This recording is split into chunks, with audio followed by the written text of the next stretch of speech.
Assalamualaikum warahmatullahi wabarakatuh. Halo semuanya, perkenalkan saya Karisma Fitri Ramadhani. Nah, di video ini saya akan membahas tentang akuntansi transaksi istisna dan istisna paralel.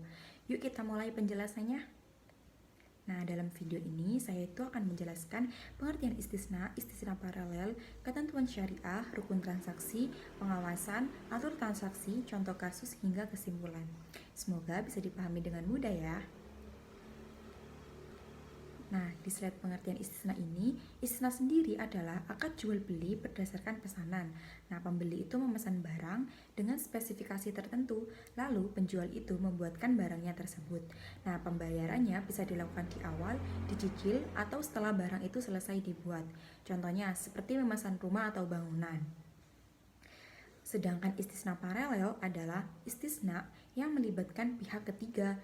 Penjual itu tidak membuat sendiri barang pesanannya. Pesanan itu diteruskan ke kontraktor. Akhirnya ada dua akad yang terpisah. Satu dengan nasabah, satu dengan kontraktor. Lalu di sini ada ketentuan istisna yang dimana ketentuan istisna sendiri yaitu diatur dalam fatwa DSN MUI yang di dalamnya mengatur tentang pembayaran dan ketentuan barang pesanan. Nah, karena mirip dengan akad salam, maka sebagian aturannya itu juga berlaku. Selanjutnya yaitu rukun istisna ada 3. Nah, yang pertama itu adalah pelaku transaksi, yang kedua adalah barang pesanan, dan yang ketiga adalah ijab dan qabul.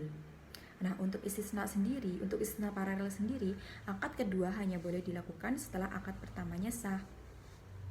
Selanjutnya yaitu pengawasan syariah, yang dimana transaksi istisna ini harus diawasi secara syariah.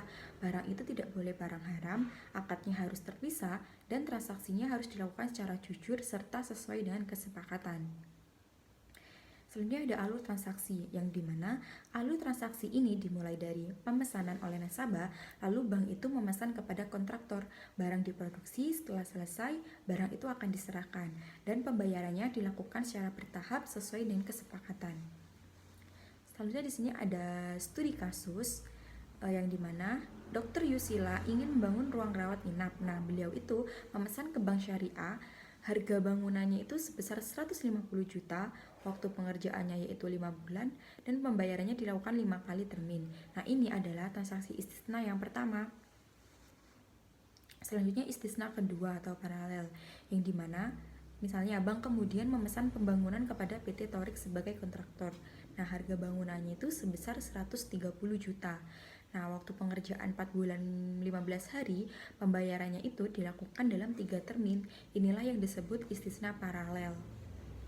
Sebelum akad disepakati, ada biaya seperti survei dan administrasi. Biaya ini tuh dicatat sebagai beban tangguhan. Setelah akad sah, baru diakui sebagai biaya istisna. Selanjutnya itu tagihan kepada kontraktor. Nah, setiap kali kontraktor itu menagih ke bank, bank itu mencatatnya sebagai aset istisna dalam penyelesaian karena bangunan itu masih dalam proses. Selanjutnya itu pengakuan pendapatan, yang dimana pendapatan istisna tidak langsung diakui di awal. Nah, pendapatan ini diakui bertahap sesuai dengan progres pekerjaan, yaitu saat 20%, 50%, dan 100%.